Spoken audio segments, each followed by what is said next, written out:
Between the late 1800s and 1929, there were a number of breakthroughs that ended up being suppressed that had to do with creating very high voltage VHV systems so that you could create a vector into what's now been called the zero-point energy field. When Nikola Tesla died, this information that he had, which allowed for a car to run out of the ambient energy, was in documents confiscated by the FBI. And I have a Department of Defense document demanding that the FBI turn these over to the DoD. The FBI refused. By 1928 and 29, T. Townsend Brown, as well as the Koloski-Frost experiment in physics in Germany, had determined that VHV, very high voltage systems, done in a certain resonant field could result in so-called electromagnetogravitic effect, the lifter effect that has been described, which you see in UFOs.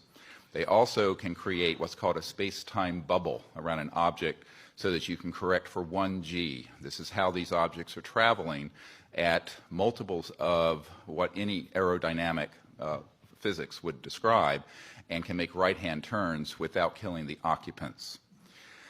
Around this same time, there was, in the 1940s and the late 1930s, a number of UFO sightings. This included the so-called Foo Fighters. Yes, it's a famous rock group. However, the Foo Fighters took their name from the reports of these objects seen in the theater of World War II that were flying around our aircraft. We thought it was a secret weapon of the Nazis. The Nazis thought it was a secret weapon of ours. There was Jimmy Doolittle, the famous general. His nephew is a dear friend of mine, and he has testified that General Doolittle was sent by FDR over to the European theater in World War II, investigated the Foo Fighters, and came back and told Roosevelt, and I quote, "They are interplanetary vehicles." So by then, there began a classified program, and which was augmented further by events, as mentioned, in 1941, and then, of course, the famous Roswell event.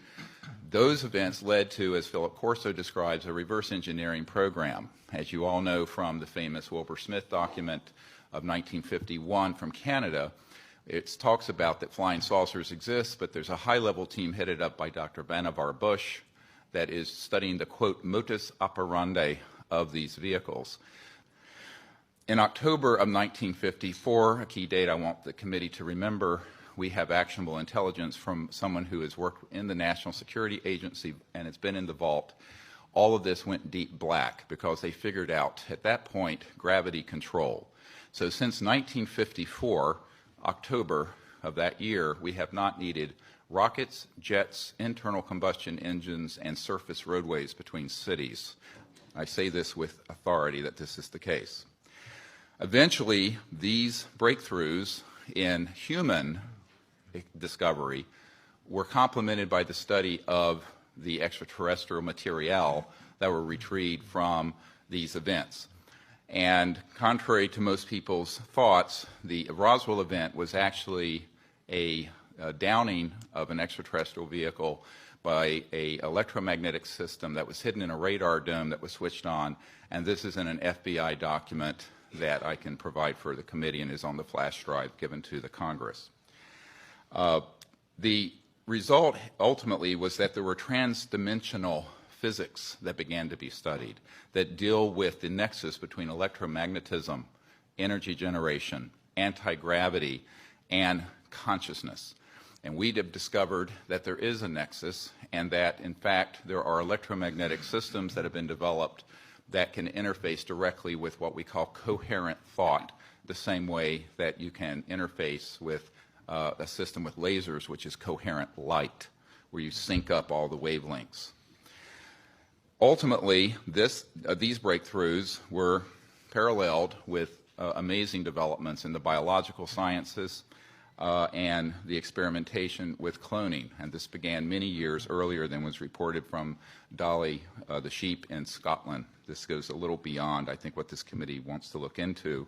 However, you need to understand that the technologies that we have, and we were discussing, are not theoretical. We have actionable intelligence that any committee in Congress or executive action can find regarding current operations. And I just want to go through a list of them very quickly of these facilities and corporations for which we have witnesses who can be subpoenaed by the committees of the Congress.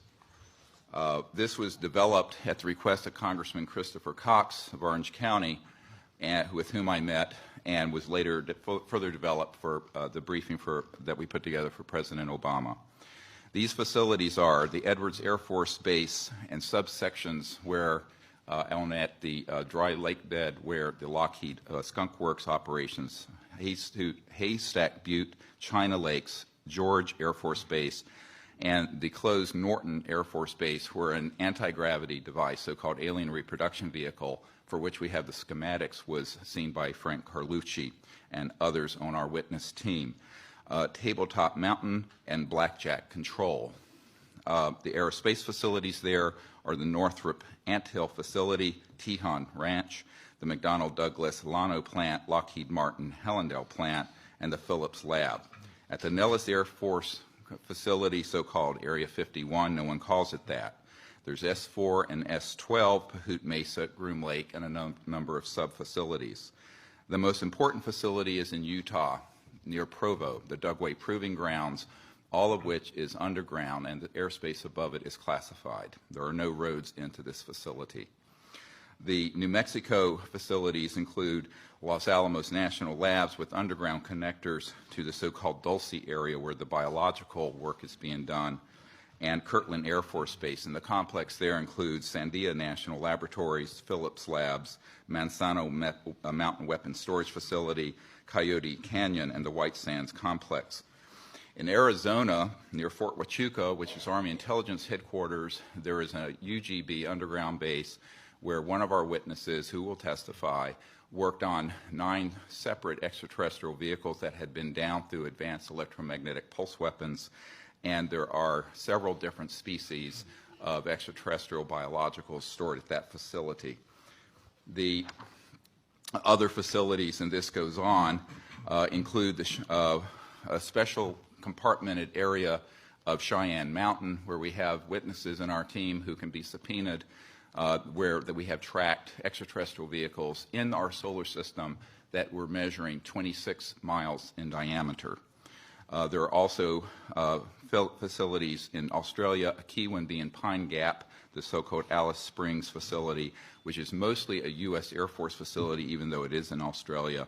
I recently talked to the Deputy Prime Minister of Australia about this. Also, the Redstone Arsenal and the Marshall Space Flight Center. We have a scientist at the Redstone Arsenal who works under contract for IT&T, who have developed these transdimensional systems. He was under contract with my project to bring these energy devices out, and he was then threatened by a former CIA director and what I call the goon squad that went down there 3 years ago in March. This is just part of the information we have, and this information is on the flash drive given, then you're all welcome to review. Thank you. Thank you.